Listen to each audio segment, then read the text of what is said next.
dia, sétimo ano, tudo bem com vocês? Aqui é a Pro Angélica e nós vamos continuar falando sobre o conteúdo da nossa última videoaula.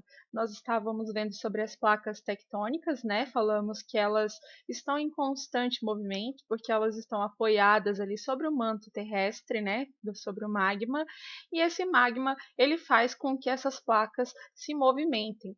Então, hoje a gente vai ver o que esse movimento dessas placas pode causar. Então, nós vamos falar sobre fenômenos naturais, certo? Que acontecem devido à movimentação dessas placas. A movimentação das placas tectônicas é responsável por desencadear uma série de fenômenos como terremotos, tsunamis e erupções vulcânicas, e esses fenômenos podem causar grandes impactos ambientais. Além, é claro, né, de poder causar aí também prejuízo, como perda de seres vivos mesmo, né? Vários seres vivos podem ser afetados, animais, plantas e também os seres humanos, assim como prejuízos também financeiros e sociais. Esses eventos aí, esses fenômenos naturais, eles ocorrem em regiões que coincidem aí com áreas entre limites, né? Que são limites entre uma placa e outra. Então, se vocês olharem aqui no mapa, essas linhas vermelhas são as linhas ali, essas linhas são os encontros de placas tectônicas, né? Definem justamente esses limites. E vocês podem ver que a maioria dos fenômenos naturais aqui, eles coincidem com essas regiões. Então, os pontinhos que nós vemos aqui, por exemplo, são os vulcões. Olha que uma grande maioria faz parte aqui, ó, dessa região entre limite, né, de placas tectônicas. E essas áreas laranjas aqui, ó, são zonas terrestres de atividades sísmicas, então onde ocorrem mais terremotos. Ó, é sempre nas regiões de encontro de placas. Se a gente observar aqui o Brasil, ó, tá bem aqui, ele fica exatamente no meio de uma placa tectônica, né? Então não tem um encontro de placas. Por isso que a gente não tem casos, assim, muitos casos de terremotos, por exemplo, no nosso país, nem de erupções vulcânicas. Porém, podem acontecer sim tremores menores, né? Da gente sentir tremores menores nessa região. Mas as regiões mais afetadas vão ser sempre essas aqui onde as placas se encontram. Bom, e quando acontecem esses fenômenos, né, podem destruir impactos ambientais de larga escala, como nós falamos, destruir cidades, provocar a morte de muitas pessoas e de outros seres vivos.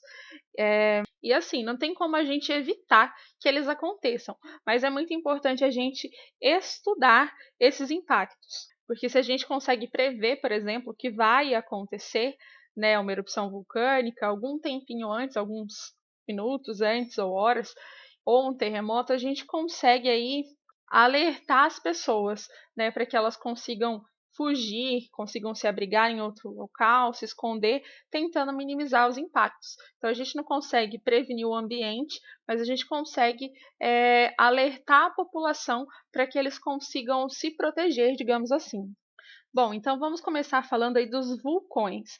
Eles são aberturas na crosta terrestre, né, que surgem na maioria das vezes em regiões de limite entre as placas tectônicas, como eu mostrei para vocês no slide anterior.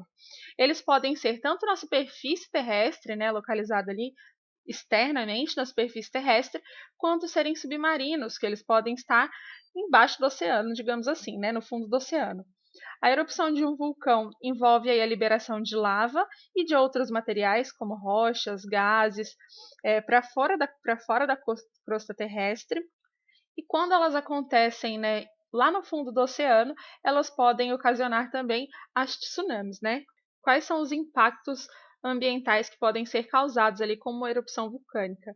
Bom, ele pode alterar o clima da região, porque se ele lança muitos gases, né, densos assim e partículas densas, pode acabar formando uma nuvem muito espessa, e essa nuvem impedir que a radiação solar entre. Então vai entrar menos radiação solar, vai ter um problema assim em temperatura, né? Então vai cair um pouco a temperatura do local e alterar o clima da região. Além disso, pode atrapalhar, é óbvio, o tráfego aéreo aí dos aviões, né? A liberação de gases tóxicos também podem causar danos aos seres vivos que vivem nesse local, né? Quando eles respirarem esse gás, além da destruição que vai ser causada pela lava, porque a lava é extremamente quente e ela vai destruir tudo que ela encontrar ao redor até que ela se resfrie e solidifique.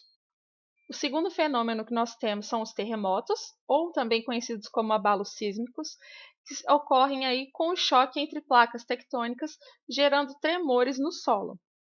Aqui nessa imagem vocês podem ver dois pontos diferentes. Ó, essa linha aqui, ela indica o encontro de duas placas, né? Aqui uma placa e aqui outra. O hipocentro é o ponto, justamente o ponto no interior da crosta terrestre, aqui dentro, onde ocorre o deslocamento dessas placas tectônicas. Então, é o ponto de choque da placa. E o epicentro vai ser o ponto que atinge a superfície terrestre. Então, ó, aqui é como se tivesse uma linha, né? O epicentro vai ser aqui. O que acontece nesse epicentro?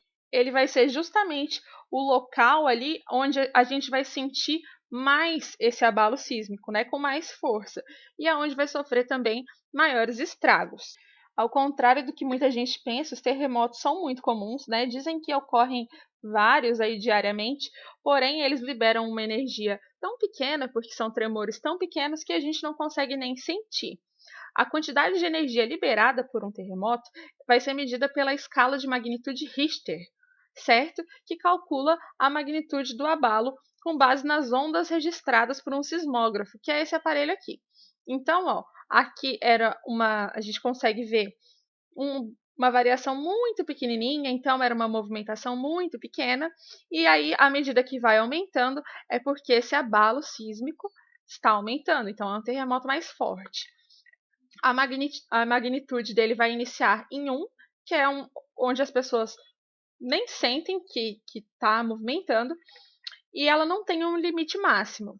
Porém, né, nos dias de hoje, são muito raros assim, os terremotos que chegam à magnitude 9. Então, geralmente são terremotos muito fortes e que trazem muitos estragos, mas eles acontecem raramente. Bom, um outro fenômeno que nós temos são os tsunamis, que são ondas gigantescas geradas pelo deslocamento de uma grande massa de água.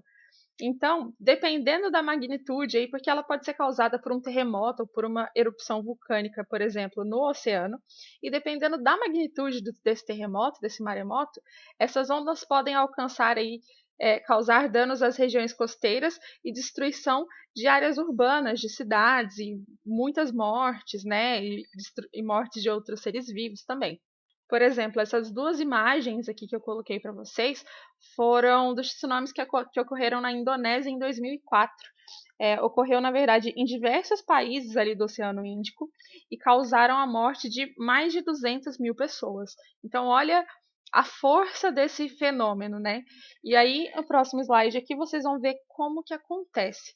Ó, essa imagem também tem no livro didático de vocês, lá na página 26. Vocês conseguem ver aqui o encontro, ó, entre duas placas, essa aqui e essa do lado de cá, ó, tá vendo? Uma divisão. Um terremoto acontece aqui bem nessa região de encontro, ó, tá vendo esse pontinho aqui do meio? Que são o encontro aí dessas duas placas tectônicas. A energia liberada por esse terremoto, ela vai começar a formar ondas que vão aumentando de altura em águas rasas. Isso vai causar inicialmente o quê? Que vai fazer com que essa água ela recue. Então, antes do tsunami, a água recua, muita água ali no mar. Então, as pessoas, quando elas têm essa informação, elas veem essa água recuando de forma mais rápida e em grande quantidade, elas conseguem até fugir do local, né? E, posteriormente, essa água avança com ondas muito altas, que podem chegar aí até 30 metros.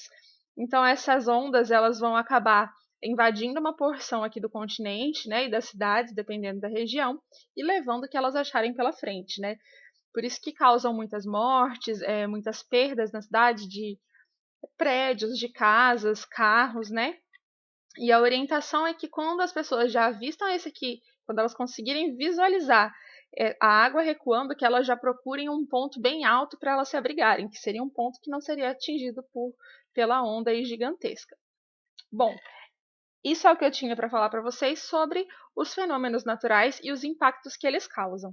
Agora vocês vão realizar algumas atividades para ver se vocês conseguiram entender tudo, tá bom? Um beijo e até a próxima aula!